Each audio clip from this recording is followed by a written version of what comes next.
تمام تعریفیں حمد اور ثنا اللہ تعالی جل جلالہ کے لیے، درود و سلام نبی اکرم نور مجسم شفیع معظم احمد مجتبیٰ جناب حضرت محمد مصطفیٰ صلی اللہ تعالی علیہ وسلم کی ذات والا صفات کے لیے حمد و صلات کے بعد اللہ کریم نے انسان کو جائز مال کمانے کی اجازت دی ہے۔ اس کے پاس پیسے ہوں تو اچھا کپڑا پہننے کی اسے دین اجازت دیتا ہے۔ رزق اس کے پاس حلال ہو تو وہ اچھے کھانے کھائے، منع نہیں ہے۔ نکاح کرے، اس کے ہاں اولاد ہو، اپنا گھر بسائے، اپنے بچوں کے ساتھ وہ خوشی خوشی وقت گزارے، زندگی کی جتنی جائز آسانیاں ہیں وہ ساری حاصل کرے۔ لیکن دولت میں، اولاد میں، گھر بار میں اس طرح نہ الجھ جائے کہ اپنے رب سے غافل ہو جائے۔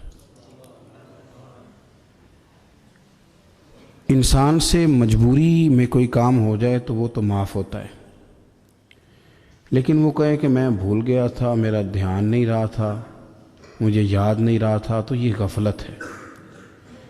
تو غافل اب جب آپ ہو جاتے ہیں تو پھر غفلت انسان کو روز بروز زیادہ غافل کرتی جاتی ہے۔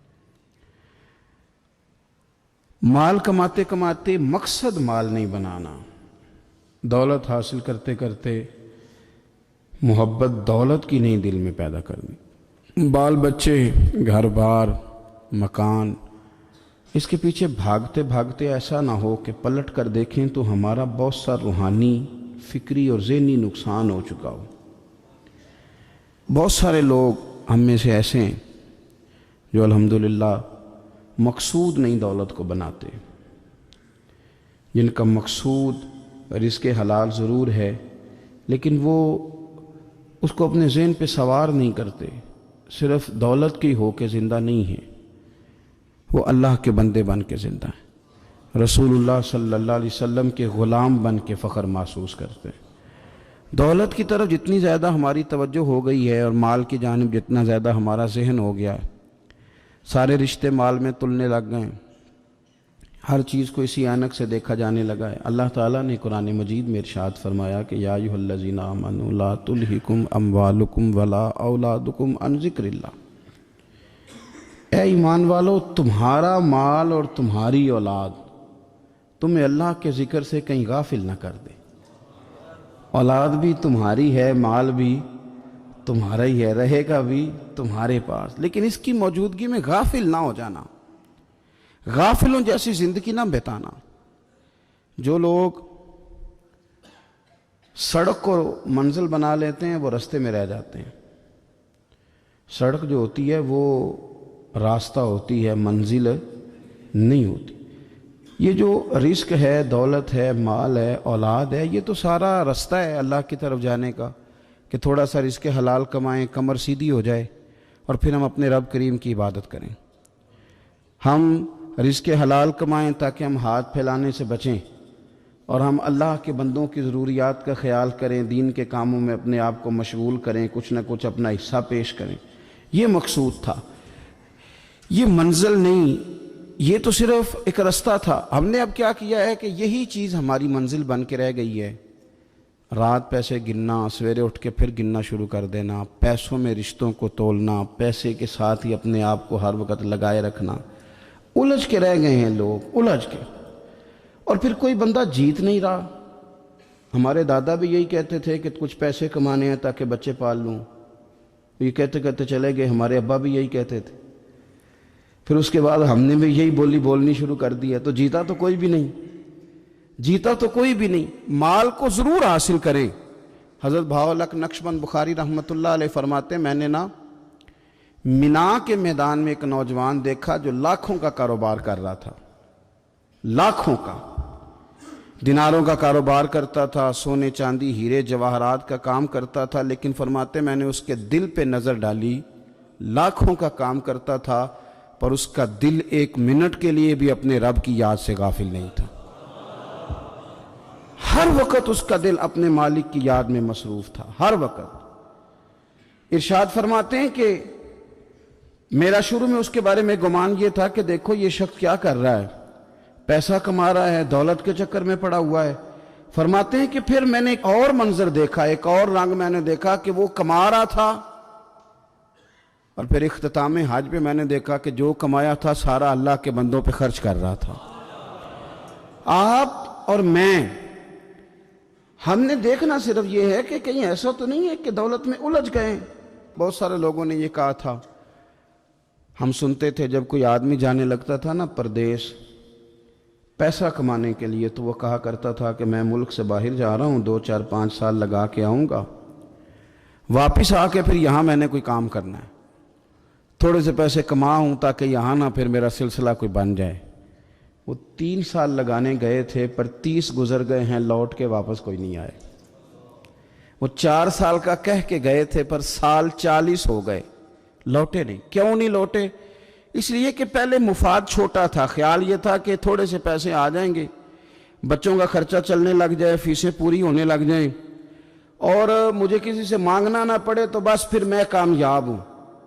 یہ طے کیا تھا۔ اس کے فوراً بعد پھر جب باہر گئے تو خیال آیا کہ نہیں، صرف پنکھے کا نہیں، اے سی کا بل بھی دینا پڑے گا۔ پھر تھوڑا اور آگے بڑھے تو خیال آیا کہ چھوٹی گاڑی پہ گزارا نہیں ہوتا، بڑی گاڑی نہ لے لیں۔ پھر خیال آیا کہ بڑی گاڑی لی ہے تو یہ تو اندر کھڑی نہیں ہوتی، سامنے والا پلاٹ مل جائے تو ذرا گراج اچھا بن جائے گا۔ پھر الجھتے الجھتے الجھ گئے دوستو۔ پھر نہ مالک حقیقی کی جانب وہ نظر جو ہماری ہونی چاہیے تھی نہ رہی۔ ذوق سے نماز پڑھتے تھے، پھر ہماری نمازیں مختصر ہو گئیں۔ ہم سویرے اٹھ کے ذوق سے قرآن پاک پڑھتے تھے، پھر وہ وقت بھی ہمارا دفتر کی تیاری میں لگ گیا۔ رات درود شریف پڑھتے تھے، لیکن وہ بھی سارا ہمارا حساب کتاب میں وقت گزر گیا۔ ہم نے یہ سمجھا ہی نہیں کہ دولت کارخانہ نہیں دیتا، دولت سیٹھ صاحب نہیں دیتے، دولت آپ کو آپ کی فیکٹری نہیں دیتی، دینے والے تو رب کریم کی ذات ہے۔ تو جہاں سے آنا تھا وہاں توجہ دینی چاہیے تھی کہ جہاں صرف ایک سبب تھا، ذریعہ تھا۔ حضرت اویس کرنی رضی اللہ تعالیٰ عنہ، ہمارے صوفیاء میں ایک لفظ بولا جاتا ہے فقر بوزر، یعنی کچھ لوگ ایسے ہیں جو سیدنا ابو ذر غفاری رضی اللہ تعالیٰ عنہ کے طریقے پہ چلتے ہیں۔ ایک لفظ بولا جاتا ہے فقر بوزر، کچھ لوگ فقر بوزر کے قائل تھے، اسی مزاج کے قائل تھے حضرت سیدنا اویس کرنی رضی اللہ تعالیٰ۔ ان کے ذہن میں ایک بات بیٹھ گئی تھی کہ یار دینے والا اللہ ہے، دینے والا، عزت بھی اللہ دے گا، رزق بھی اللہ دے گا۔ بلکہ امام غزالی رحمۃ اللہ علیہ نے تو حدیث لکھی ہے، آپ فرماتے ہیں کہ نبی پاک صلی اللہ علیہ وسلم نے فرمایا جس نے بندوں سے عزت تلاش کی رب اسے رسوا کر دے گا۔ جو سیاست کر کے عزت حاصل کرنا چاہتا ہے، جو اس طرح کا ماحول بناتا ہے کہ میں کوئی ایسے کام کروں کہ لوگ میری واہ واہ کریں، لوگوں سے عزت کا حصول کرنے والے کو رسوا کر دیا جاتا ہے۔ عزت در اصل وہی ہے جو رب کریم عطا فرماتا ہے۔ میرے عزیز دوستو، آپ اپنی توجہ، دل کی توجہ، روح کی توجہ اپنے مالک کی جانب جب کر لیتے ہیں، غفلت کا پھندا اتار دیتے ہیں، اور ہر وقت غلبہ رکھنا پیسوں کا، ہر وقت اسی میں سوچنا، اسی میں محو ہو جانا، پھر آپ کا ذہنی نقصان ہوتا ہے۔ پھر آپ کی روح جو ہوتی ہے وہ بے چین رہنے لگتی ہے۔ پھر ایسے بھی غریب دیکھے جن کے پاس پیسے ہیں، پیسوں کے علاوہ کوئی شے بھی نہیں۔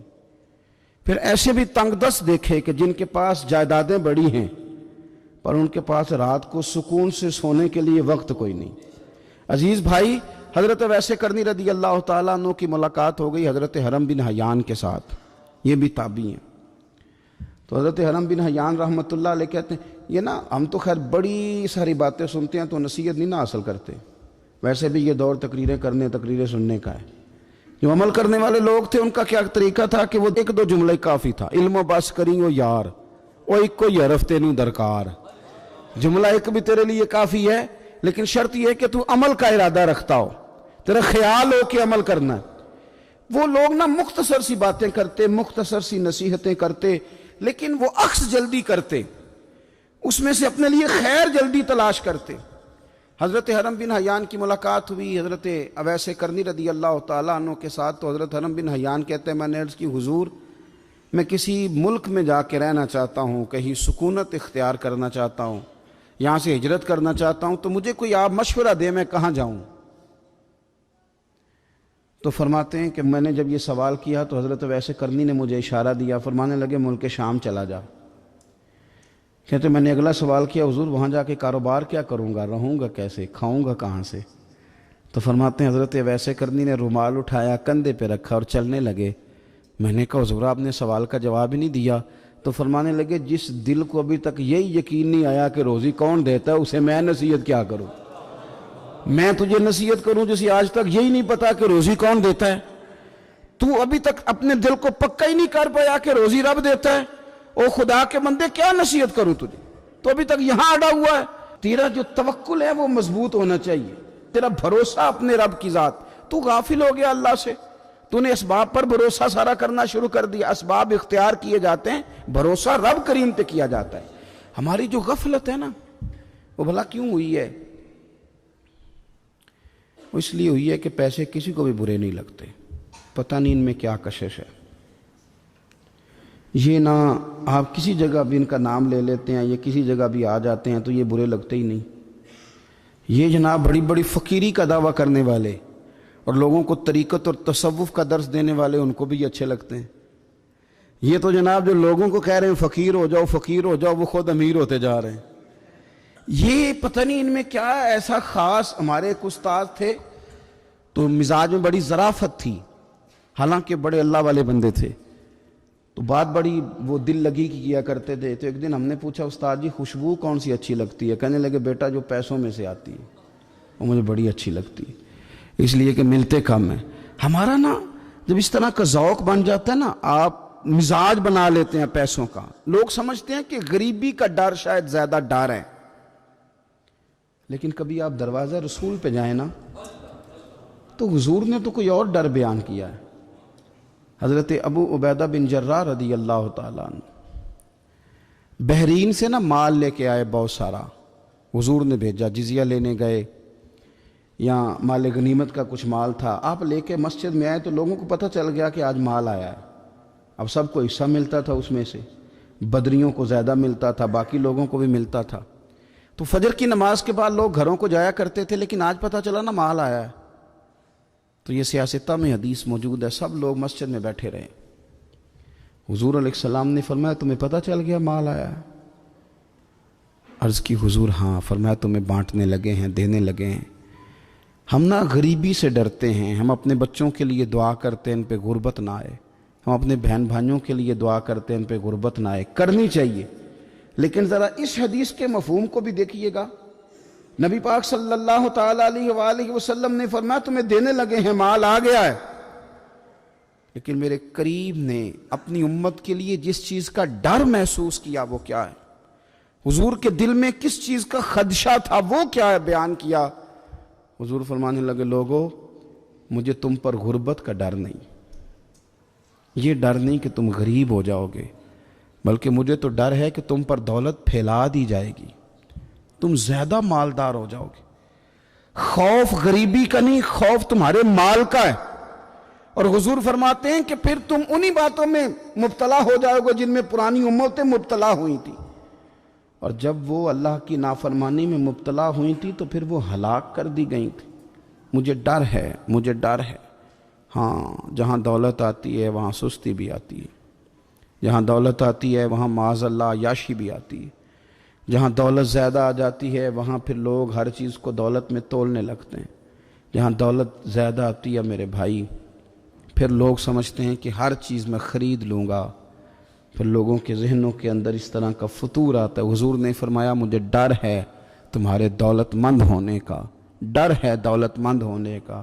یارو اپنے پیسوں سے ڈرا کرو، اپنی جائیدادوں سے ڈرا کرو، اپنے مال سے ڈرا کرو۔ وہ ہم نے جو بڑے بڑے محلات تعمیر کرنے شروع کیے ان سے ڈرا کرو، اس لیے کہ حضور نے فرمایا مجھے ڈر ہے۔ حضرت ابو بکر صدیق رضی اللہ تعالیٰ عنہ تشریف فرما تھے۔ ہمارے نا بچے بہت زیادہ آسانی مانگتے ہیں۔ اقبال نے کہا لہو مجھ کو رلاتی ہے جوانوں کی تن آسانی۔ جب میں جوانوں کا مزاج دیکھتا ہوں نا کہ اتنے آرام پسند ہو گئے ہیں تو پھر میری آنکھوں سے لہو بہتا ہے۔ لہو مجھ کو رلاتی ہے جوانوں کی تن آسانی، ان کا وجود اتنا آسانی کا ماحول لینا چاہتا ہے، ذرا سی بھی کوئی تکلیف آپ دیکھ لیں، لائٹ بند ہو جائے تو مصیبت کھڑی ہو جاتی، کسی جگہ چند منٹ کے لیے آدھے گھنٹے کے لیے ٹریفک بند ہو جائے تو مثلاً کیا ہو جائے گا، لیکن یہ کہ طبیعتوں میں تلخی، اور جب وہ گاڑیاں آہستہ آہستہ چلتی ہیں تو ایک دوسرے سے آگے بڑھنے کی وہ شدت، وہ ہمارے مزاج میں ایک دوسرے کے بارے میں دل میں بڑے بڑے جملے، کیوں؟ اس لیے کہ ہماری طبیعت آسانی پسند ہے، ذرا سی بھی کوئی رکاوٹ ہم نہیں برداشت کرتے، تھوڑی دیر کے لیے ٹھہرنا پڑ جائے ہمارے لیے بڑا مشکل کام ہے۔ آپ ہمیں ہماری مرضی کے خلاف کوئی بات کر دیں تو ہمیں بگڑا ہوا سمجھیں، ہماری طبیعت میں وہ آسانی ہے۔ یہ آسانیاں انسان کو پھر بڑے بڑے کام نہیں کرنے دیتی، پھر انسان کمزور پڑ جاتا ہے، پھر وہ کوئی کسی انقلابی تحریک کا کبھی حصہ نہیں بن سکتا۔ اگر وہ بڑی صلاحیت بھی رکھتا ہو تو وہ زندگی میں کوئی کارنامہ سر انجام نہیں دے پاتا، کیونکہ طبیعت میں آسانی آ گئی، اس کا مزاج ہی نہیں۔ جس بندے کو گرمی زیادہ لگتی ہے وہ کیسے آگے بڑھے گا؟ یہ سیٹھوں کے بیٹے، مالداروں کے بیٹے، پیروں کے بیٹے، بڑے بڑے جناب مشائخ کے صاحبزادگان، الا ماشاءاللہ، آگے نہ بڑھنے کی وجہ کیا ہے؟ صرف یہ ہے کہ طبیعت کا تقاضا یہ ہے کہ ایک آدمی نے رومال پکڑا ہے، دوسرے نے جوتا پکڑا ہے، تیسرا گاڑی کھول رہا ہے۔ جب آپ اس قدر زیادہ ان کو آسانیوں میں مبتلا کر دیتے ہیں، پھر ان کے لیے جہاد کرنا، میدان میں نکلنا ممکن نہیں رہتا، وہ عادی نہیں ہوتے۔ امام حسن اور امام حسین رضی اللہ تعالی عنہما نے جہاد اس لیے کر لیا تھا، بچپن میں ہی 7-8 سال کی عمر تھی تو ماں 3 دن روزے رکھوایا کرتی تھی، وہ 3 دن روزے رکھتے تھے، اور افطار کا وقت آتا تھا تو جو کچھ پکا ہوتا تھا وہ بھی اٹھا کے غریب اور مسکین کو دے دیا کرتے تھے۔ تو انہیں تو عادت تھی بچپن سے ہی، پھر اس لیے ایسا نہیں ہوتا کہ وہ کھانا نہیں پکا تو بچے نے موبائل توڑ دیا ہے، اس کی مرضی کا آج گھر کے اندر جو ہے وہ کھانے کا سامان موجود نہیں تھا تو اس نے ٹی وی توڑ دیا، اس طرح پھر نہیں ہوتا، پھر وہ گھر کا نقصان نہیں کرتا۔ ہمارے مزاج میں جو بے پناہ آسانی ہے، مرضی کا کھانا ہے، مرضی کا پہننا ہے۔ اب ہمارے کپڑے پرانے نہیں ہوتے، اب ڈیزائن بدل جاتا ہے۔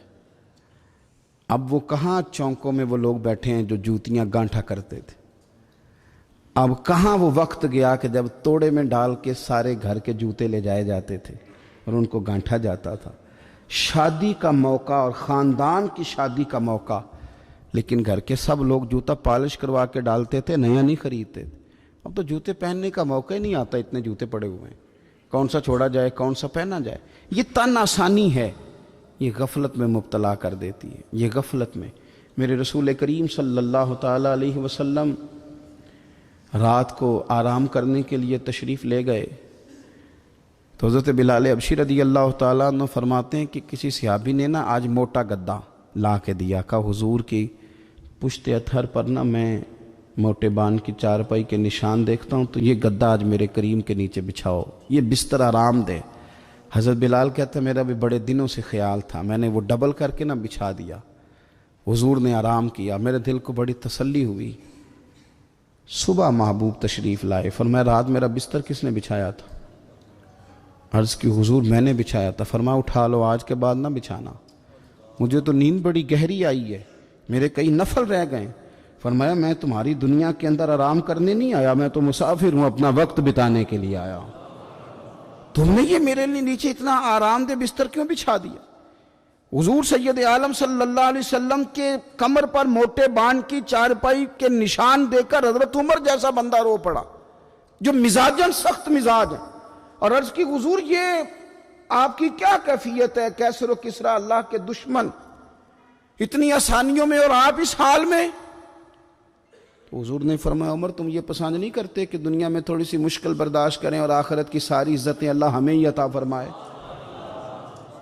فرمایا میں کوئی تمہاری دنیا سے کچھ حاصل کرنے نہیں آیا۔ میرے عزیز یہ نا تن آسانی سے تھوڑا بچیں۔ غفلت کی بنیادی وجہ یہ ہے ہم نے اپنی مرضی کا کھانا ہے، اپنی مرضی کا، یعنی بہت ساری چیزیں ایسی ہیں جن کو ہم ناپسند کرتے ہیں، حالانکہ سیدہ عائشہ صدیقہ رضی اللہ تعالیٰ عنہ فرماتی ہیں کھانا پک جاتا تھا، کریم نے کبھی نہیں فرمایا مجھے ناپسند، کبھی طبیعت نہ چاہتی تو چھوڑ دیتے تھے، لیکن کبھی ہم نے عیب نکالتے نہیں دیکھا۔ بھائی تن آسانی ہمیں غافل کر رہی ہے، ہم سوتے ہی اس بستر میں جو سویرے آنکھ کھلنے نہیں دیتا، ہم نے اوڑھ ہی وہ والے بستر لیے ہیں، ہم نے کمرے اس طرح بند کیے ہیں کہ وہاں تو ہوا مشکل سے آتی، تو آواز کسی کی کیسے آئے گی؟ دادا آوازیں دیتے رہے، فجر کا وقت ہو گیا، والد کہتے رہے، مؤذن نے روز اذان پڑھی، پر چونکہ ہم نے کمرہ ہی بڑا آرام دہ بنایا تھا، ہم نے قریب کوئی چیز آنے ہی نہیں دی۔ یہ تھوڑے دن پہلے ہمارے شہر کا واقعہ، ایک صاحب نے ضلع گجرانوالہ کے گاؤں میں ایک صاحب نے کیا کیا ہے، انہوں نے کہا کہ جناب میں تمہیں روز منع کرتا ہوں کہ اذان پڑھا کرو، بعد میں نعت نہ پڑھا کرو، سونا ہوتا ہے، اذان ہو گئی ختم ہو گئی، تم ایک نعت بھی سناتے ہو۔ اسی بات پر اس شخص کو باہر بلایا اور گولی مار دی، بندہ مار دیا تو میری نیند میں خلل واقع کرتا ہے، تو وہ تو ابدی نیند سو گیا ہے، تو کیا آپ ساری عمر جاگتے رہیں گے؟ آپ کو بھی سونا ہے، آپ کو بھی جانا ہے، قبر میں پہنچنا ہے۔ یہ غافلوں والی جو زندگی ہے نا، یہ تباہ کر دیتی ہے، تباہ۔ اور بہت سارے لوگ ایسے ہیں پھر ان پر پکی مہریں لگ جاتی ہیں، پھر وہ جاگنا بھی چاہے تو آنکھ نہیں کھلتی، پھر اٹھنا بھی چاہیں تو بیداری نہیں ہوتی، اس لیے کہ سوتے کو جگانا آسان ہوتا ہے، جاگتے کو جگانا بڑا مشکل کام۔ حضرت ابو بکر صدیق رضی اللہ تعالیٰ عنہ امیر المومنین ہیں، آپ نے کبھی آسانیاں دیکھی ہیں؟ گورنر کے گھر میں، وزیر اعلیٰ کے گھر میں، وزیروں کے گھروں میں کیا نظام ہے، کیا جناب دنیا ہی الگ ہے۔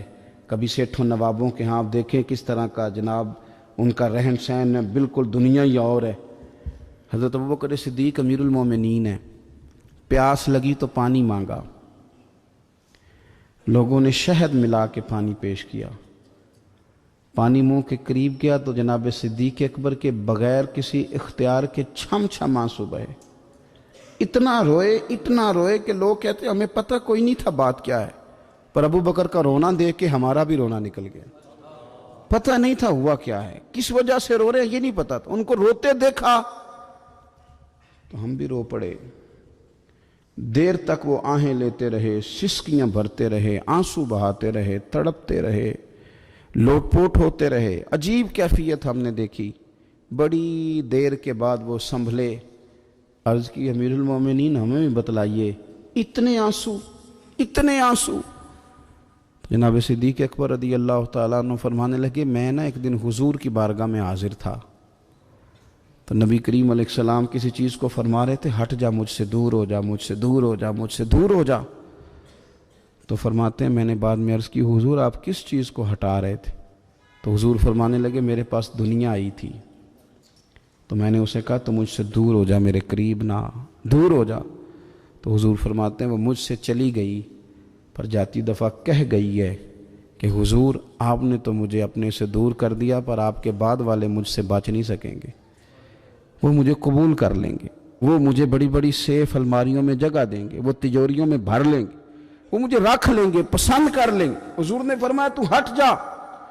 حضرت صدیق اکبر فرمانے لگے میں پانی مانگتا ہوں، مجھے شہد دیتے ہو، مجھے دنیا دار نہ کر دینا، مجھے اس آسانی میں مبتلا نہ کر دینا، مجھے ڈر لگتا ہے ان لوگوں میں نہ ہو جاؤں جن پر دنیا پھیلا دی گئی، پھر وہ اللہ کے ذکر سے غافل ہو گئے۔ بھائی کتنے دکھ کی بات ہے کہ کچھ لوگوں نے پچھلے رمضان شریف کو قرآن مجید کھولا تھا، یعنی ایک مہینے میں بھی ایک قرآن شریف ہم ختم نہیں کر پاتے۔ کیا ہم روز فون نہیں سنتے؟ کیا ہمارے پاس جو SMS آتے ہیں ان کے جواب نہیں دیتے؟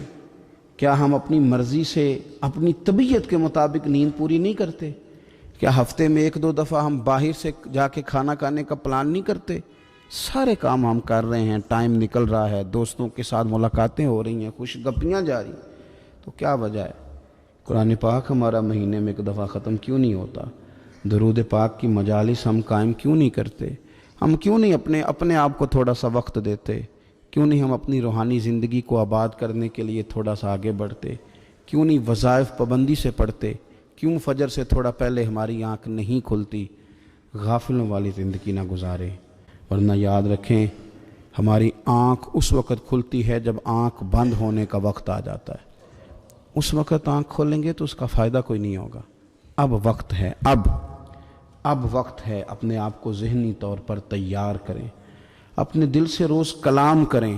جس طرح اپنے پیسوں کا روز حساب کرتے ہیں تو اپنے دینی معاملات کا بھی حساب کریں کہ کہاں کتنی چیزیں ایسی ہیں جو میں نے بلا وجہ چھوڑ دیں۔ غافلوں والا وقت نہ گزاریں۔ ایک لمحہ جو زندگی میں غفلت میں گزرتا ہے نا، غفلت میں، وہ بڑا خوفناک ہو جاتا ہے۔ اور یہ بھی یاد رکھنا، لمحے غافل ہوتے ہیں پر صدیوں کو سزا بھگتنی پڑتی ہے۔ لمحوں نے خطا کی تھی، صدیوں نے سزا پائی۔ کئی دفعہ ایک لمحے کے لیے بندہ غافل ہوتا ہے، اور حضرت شیخ باہو نے تو کہا تھا کہ جو دم غافل سو دم کافر۔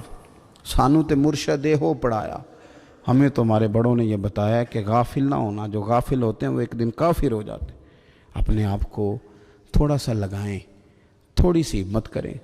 اسلام تو ہمیں تازہ ہی بڑا کرتا ہے، کہتا ہے تیری آنکھ کھلی نا تو ذرا وضو تو کر اٹھ کے، کیوں؟ تاکہ تیری غفلت ختم ہو۔ فجر کی نماز پڑھی تھی، ناشتہ کیا تھا، کام کار پہ گئے تھے، بس لگا تھا کام سے دل لگنے تو زور کی اذان ہو گئی، کہا تو واپس آ جا، غافل نہ ہو جانا، آ جا تھوڑی نماز پڑھ جا۔ تو پھر یہ آیا تھا، نماز اس نے پڑھی تھی، اب یہ واپس گیا تھا تو شام ہونے لگی تھی۔ شام ہوتے ذرا بندے کا وجود تھکنے لگتا ہے، تو طبیعت اس کی تھکنے لگی تو اسے کہا نہیں کہیں تجھے تیرا وجود ذہن غافل نہ کر دے، آ جا عصر بھی پڑھ جا کے۔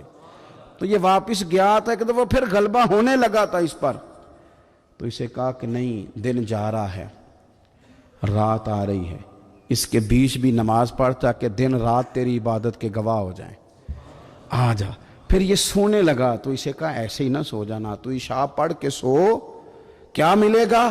تو مدینے والے محبوب فرماتے ہیں عشاء جماعت کے ساتھ پڑھ، فجر اٹھ کے جماعت کے ساتھ پڑھنا، رب ساری رات عبادت کرنے کا ثواب عطا کر دے، ساری رات عبادت کا ثواب دے دے۔ تو ہم نے یہ کرنا ہے کہ ہم نے نہ اپنے آپ کو تازہ رکھنا ہے، ہم نے اپنے آپ کو تازہ۔ ہمارے نا بزرگ اس طرح کرتے تھے کہ یہ ایز اے اسپیشل جاتے تھے، یہ جو ہم انعقاد کرتے ہیں نا اجتماعات کا، ہمارے بزرگوں نے ہمیں طریقہ دیا ہے کہ نصیحت لو۔ یہ جو نصیحت ہوتی ہے یہ نفع دیتی ہے، آپ کے کانوں سے بات ٹکراتی ہے تو دل میں ایک دفعہ جاتی ضرور ہے، یہ مزاج ہوتا ہے۔ ہمارے بزرگ نہ چل کے جاتے تھے، چل کے جاتے تھے، اور جا کہتے تھے کوئی نصیحت ایک ہو جائے، چل کے جایا کرتے تھے تو نصیحت ہو جاتی تھی۔ حضرت داؤد طائی رحمۃ اللہ تعالیٰ علیہ ارشاد فرماتے ہیں کہ ہارون رشید بادشاہ آیا، کئی جگہوں سے ہو کے میرے پاس آیا، تو میرے ساتھ ہاتھ میں لایا، سلام لی تو بھی ہاتھ پکڑے ہوئے تھے، تو کہنے لگا حضور کو نصیحت کر دیں۔ تو میں نے کہا نصیحت کیا کرنی ہے، تیرے ہاتھ بڑے نرم و نازک ہیں، دیکھنا کہیں جہنم میں جل نہ جائیں۔ کہتے ہیں وہ نصیحت میں نے کی تھی، لیکن جب وہ میری نصیحت سن کے رویا نا تو اس کے رونے سے میں نے بھی رونا شروع کر دیا۔ تو میں نے اسے کہا نصیحت میں نے تجھے کی تھی، لیکن دیکھ اس نے میرے دل پہ کتنا اثر کیا ہے۔ نصیحت ہمیشہ یہ بھی غفلت سے جگائے گی۔ کوشش کریں کوئی بات سیکھیں، کسی سے کچھ سنیں، کوئی خیر کا جملہ لیں، تاکہ دل جو ہے نا وہ مردہ۔ حضرت سری سکتی رحمۃ اللہ علیہ درخت کے نیچے بیٹھے تھے، تو درخت سے کہنے لگے کئی دن ہو گئے ہیں کوئی نصیحت نہیں کسی نے کی، تو چل تو ہی کر دے کوئی، میرا دل سخت ہو گیا ہے۔ تو اللہ نے درخت کو زبان دی، وہ بولنے لگا، کہنے لگا میری طرح کے بن جائیں، خود دھوپ میں جلتا ہوں، لوگوں کو چھاؤں دیتا ہوں، لوگ روڑے مارتے ہیں اور میں انہیں پھل دیتا ہوں۔ تو حضرت فرمانے لگے تیری بات نے میرے اوپر بڑا اثر کیا، ایک سوال نہ پوچھ لوں؟ کہنے لگا پوچھ لیں۔ تو فرمانے لگے تو اتنا ہی اچھا ہے تو تیرا انجام کیوں نہیں اچھا؟ جب تو خشک ہو جاتا ہے تجھے جلا ہی دیا جاتا ہے۔ اصل تو یہ نا کہ انجام بندے کا ٹھیک ہو، آخرت اس کا انجام ٹھیک ہو، تجھے جلا دیا جاتا ہے۔ تو کہتے ہیں درخت کہنے لگا حضور آپ نے تو مجھے کہا تھا نصیحت کرنے کا، اب آپ نے مجھے شروع کر دی ہے، اور میری نبض پہ آپ نے ہاتھ رکھ لیا ہے، بڑا اچھا کیا مجھے آپ نصیحت کر رہے ہیں۔ کہنے لگا حضور میرے اندر بڑی خوبیاں ہیں پر ایک خامی ہے، جس وجہ سے میرا انجام ٹھیک نہیں ہوتا، میرے پاس استقامت کوئی نہیں، جدھر کی ہوا ہوتی ہے میں بھی ادھر کا ہی ہو جاتا ہوں، اگر کہیں استقامت ہوتی تو پھر میرا یہ انجام نہ ہوتا۔ استقامت اختیار کریں زندگی کے اندر، استقامت جو ہے وہ انسان کا انجام ٹھیک کرتی ہے۔ اللہ کے حضور دعا ہے مالک کریم ہماری حاضری کو قبول فرمائے، ہمارے حال پہ رحم فرمائے۔